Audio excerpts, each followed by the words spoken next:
You are unseen, and you have always known it. You walk into rooms where the air itself seems to part for certain individuals. They say little, yet command everything. They are offered respect, handed opportunities, and granted authority without a struggle. Meanwhile, you work diligently, you develop your skills, you aim to be good and capable. And yet, you are overlooked. You are left asking a painful question that no one will answer for you.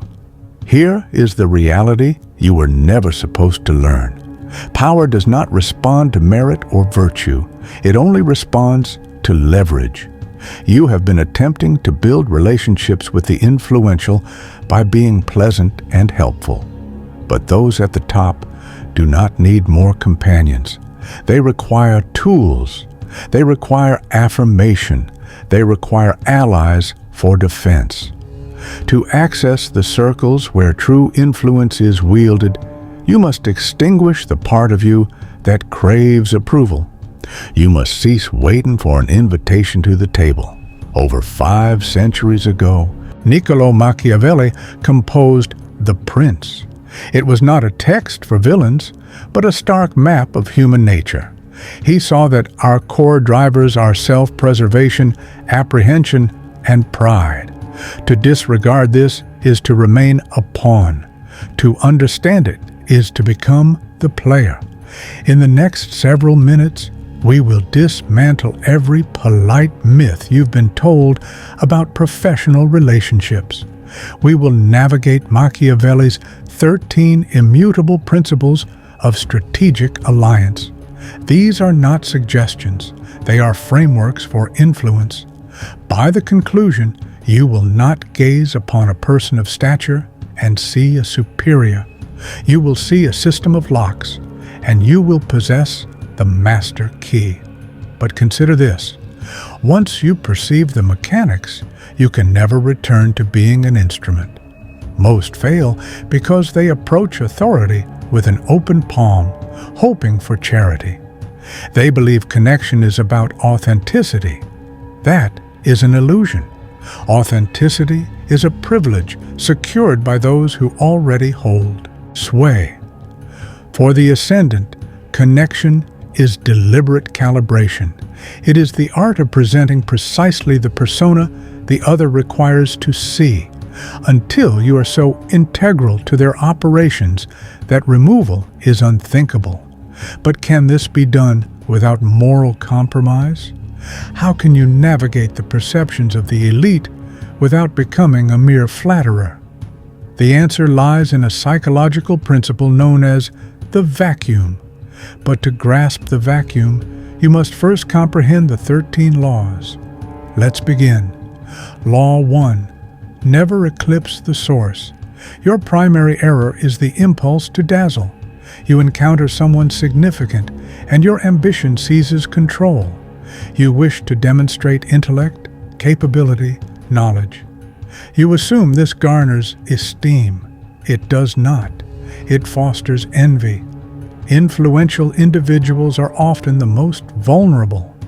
Their self-concept is founded on being the most insightful, the most potent presence. If your light burns too fierce, you do not appear as a resource. You appear as a rival. 2. Shine brighter than your source is to cast yourself in shadow. The strategy? Temper your glow. Amplify theirs. When contributing a thought, structure it as an extension of their own brilliance. Pose inquiries that allow them to arrive at the conclusion. Nourish their self-regard. This is not submission. This is tactical positioning. By facilitating their sense of supremacy, you dismantle their guard. You become non-threatening, and once you're safe, you gain entry. While they are preoccupied with their own reflection, you are meticulously studying their operational patterns, identifying their soft points, and cementing your utility. Let them claim the accolade. You secure the sway. Law 2. Mask your aims. A transparent man is a governable man. If I discern your desire, I discern your price. Most people parade their objectives openly, their approach to the powerful broadcasts a silent plea. I require your assistance. This odor of need is a universal deterrent. To engage with authority, you must become an enigma. Be inscrutable upon entry. Do not disclose your ultimate goal. Discuss tangential matters, culture, ideas, their personal interests, the landscape, anything that frames the exchange in human terms. Make them question your purpose. Obscurity generates interest. When they cannot decipher your want, they become invested. They begin to pursue you to solve the riddle. Never reveal your position until the stakes are secured. Be affable, be engaging, be charismatic, but keep the engine of your ambition sealed in a chamber no one can access.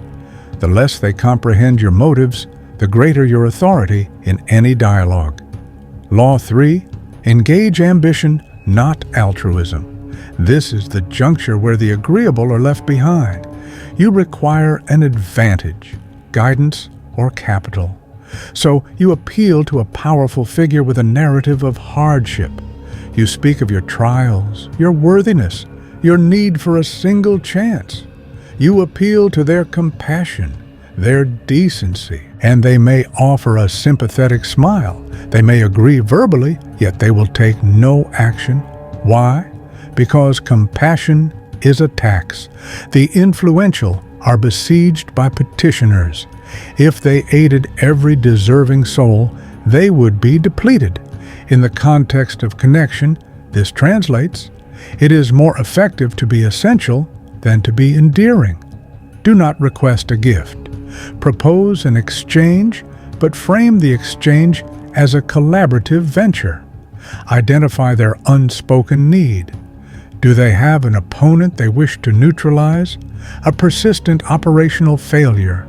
A pet project languishing? Position yourself as the remedy to their specific irritation. In dialogue, speak not of your requirements, but of their objectives. I observe the challenge you're facing with X. I have a method to address it that will reclaim your resources. Now, you are not a supplicant. You are a potential ally. Self-interest is the universal dialect. Speak it with fluency. Law 4. The strategy of calculated distance. We exist in an era of constant accessibility.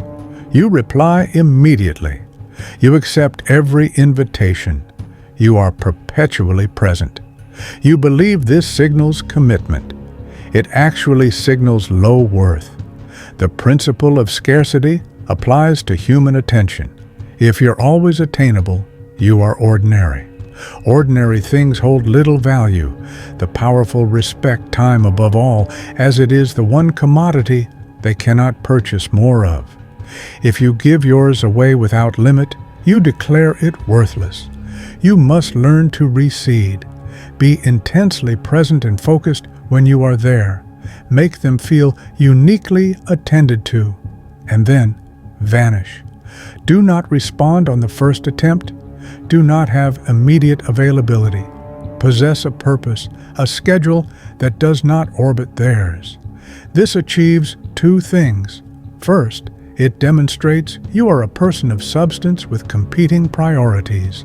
Second, it creates the Zygarnik effect, an open loop in their cognition. They begin to ponder your whereabouts, your activities. Your absence occupies mental space, and when you do re-engage, your presence is perceived as a prize, not a given. Use distance to cultivate respect. Law 5. The mirror of validation. Every person is captivated by their own narrative. The most outwardly modest leader is privately devoted to their own perspective. They yearn to feel profoundly understood. Most attempt to connect by sharing their own story. This is static. To connect with power, you must become a reflective surface. Return their image to them, yet subtly refined. If they are assertive and rapid, you increase your tempo. adopt their physical language. If they are deliberate and quiet, you slow your pace. You become contemplative. Harmonize with their breathing. Harmonize with their lexicon. If they employ military analogies, you do the same. This is neurological alignment. When you mirror effectively, their subconscious catalogs you as kin. He is of my tribe. Therefore, he is trustworthy. Therefore, he is valuable. You bypass critical scrutiny and speak to the instinctual mind. People do not seek contradiction. They seek confirmation. Be the confirmation of their exceptionalism. When they regard you, let them see an elevated version of themselves gazing back. They will grow dependent on your company, for you make them feel comprehended as no one else can. Law 6. Become the custodian of intelligence. In antiquity, territory was power. Today, intelligence is power, but not public knowledge, privileged insight. The powerful are often insulated.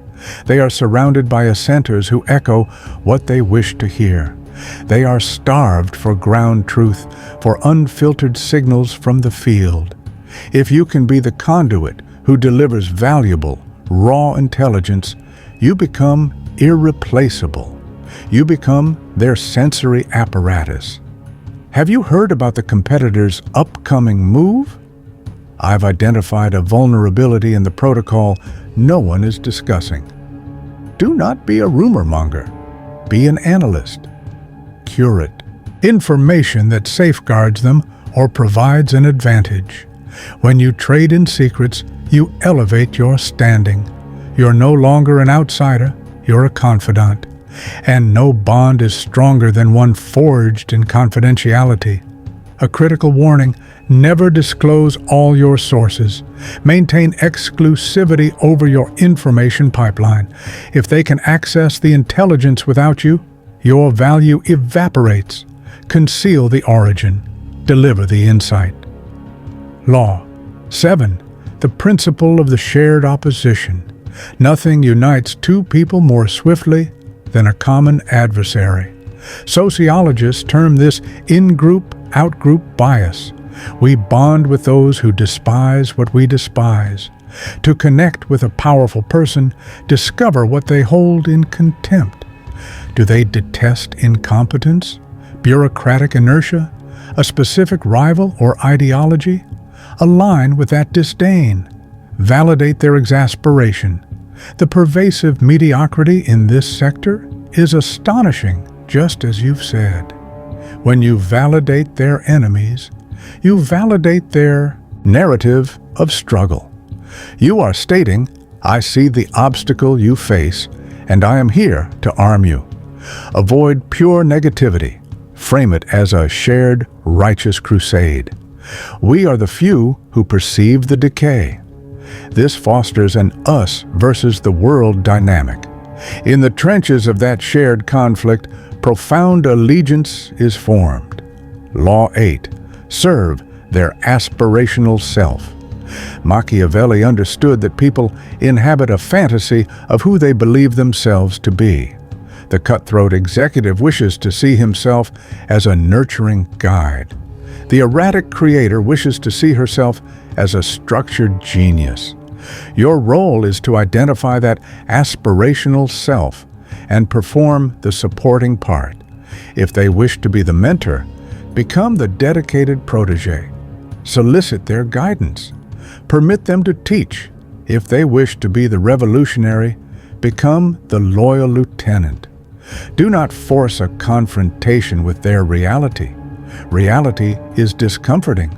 That is why they have built fortresses against it. If you are the pillar that upholds their ideal self-image, they will shield you fiercely, because your departure would cause that self-image to fracture. You become essential to their personal theater. This is a strategic performance. We are not discussing friendship, but the architecture of influence. Learn the role. Perform it flawlessly. Law 9. the discipline of emotional equilibrium. Powerful individuals operate under immense pressure. They bear the weight of organizations, livelihoods, capital. Their inner world is often a tempest. Most people add to this storm. They bring crises, drama, emergencies. To become indispensable, you must be the oasis. You must be the stabilizing force. When they are agitated, you are calm. When they are furious, you are measured. You must learn to transmute their chaotic energy, absorb it, and reflect back crystalline clarity. I comprehend the issue. Here is the path forward. I will manage it. The phrase, "I will manage it," is among the most powerful you can utter to a person of power.